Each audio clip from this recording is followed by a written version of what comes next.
Today, we're taking a look at this, the GVM 80-watt daylight balanced LED video light.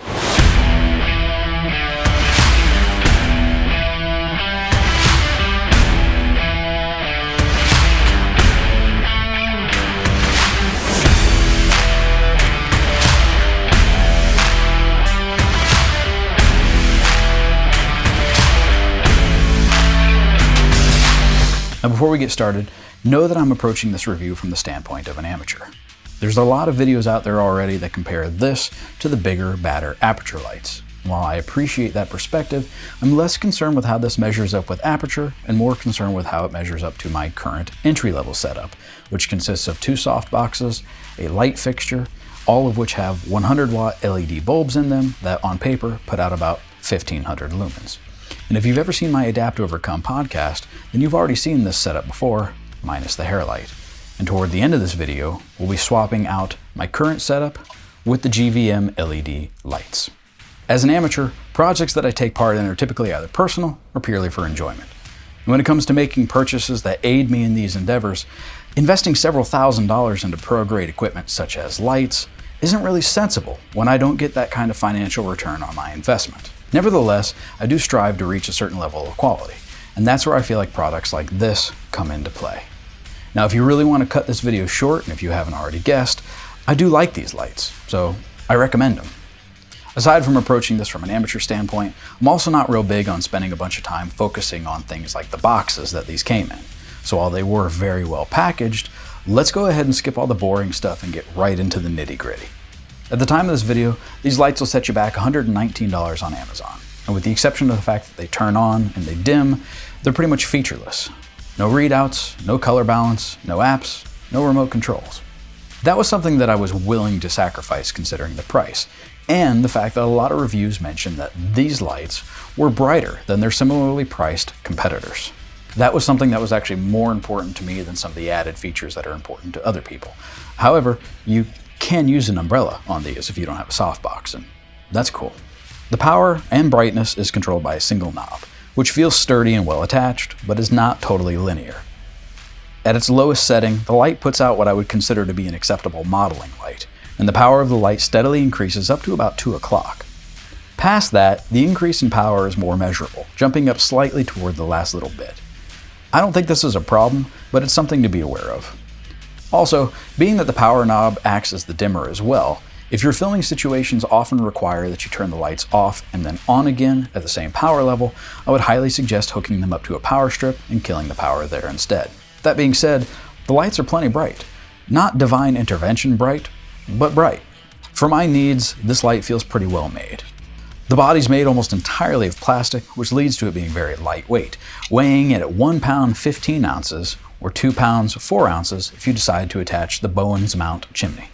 Admittedly, I wouldn't toss these around or abuse them too much because the plastic is obviously not ABS grade, but for somebody like me who tends to take pretty good care of his equipment and isn't normally in a rush, this is perfect. The power cable and the power brick are robust enough to rely upon, but not so robust that they become cumbersome. There's plenty of length in the power cable, which comes in at about 10 feet. However, the cable attached to the brick could stand to be a little longer, as that comes in at about 5 feet, including the brick itself. This makes me wish that they had included some kind of hook or tie system to alleviate the fact that this will dangle from the light if you have the light higher than 5 feet off the ground. But again, for the price, it's not so complicated that you can't figure it out on your own, and I really wouldn't consider it to be a deal breaker. When I first got the lights, I turned them on for an hour straight at full power to test their integrity, the heat, and any fan noise that they may have. Within that hour, I didn't suffer so much as a flicker, and while the lights did get warm, they didn't get warm enough to actually burn you. The fan noise from a few feet away is negligible, in my opinion.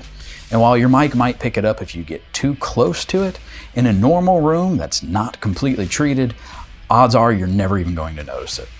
After making sure that the lights wouldn't turn off, catch fire, or explode, I decided that I would attach the included Bowens mount chimney, which is where I run into my big complaint with these.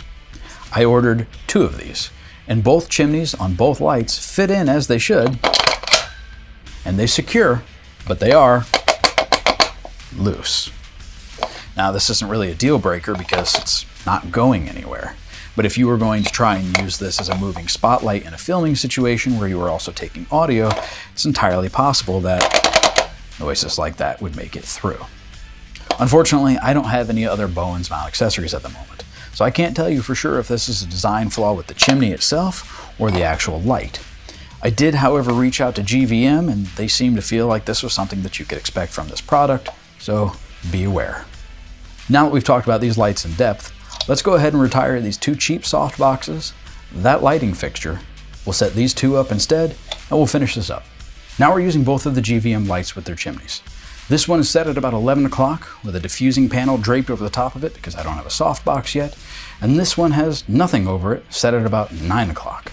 And at the end of this, we'll go ahead and turn them both up to 100%, and we'll see if we can signal some aliens to come take us out of 2020. When it comes to products like this, I think it's important to keep things in perspective. There's a lot of budget options out there that are meant to compete with their bigger, badder counterparts. And when it comes to the competition aspect of things, I feel like these GVM lights do really well. And like all budget options, they're not perfect. But if you're in a position like I am, the flaws that you deal with are well worth dealing with for the money that you save by going with these. I feel like it's safe to say that if you need more, you're going to pay for more. But if your needs are simple, like mine, and you just need a reasonably bright, quality, and reliable light, the GVMs are a fine route to explore. I'm glad that I did. And I don't feel like if or when the time comes that I upgrade again, that I will have outgrown these in a way that they won't have any use or value to me anymore. Unlike the soft boxes that I was using earlier, which I outgrew a long time ago. Now that we've turned these lights up to the kind of power that can signal aliens, I want to say thank you for watching my review on these lights. If you found the review helpful, do me a favor and leave a thumbs up. And if you like reviews that take this kind of approach, let me know and I'll try to make some more of them. You hear that?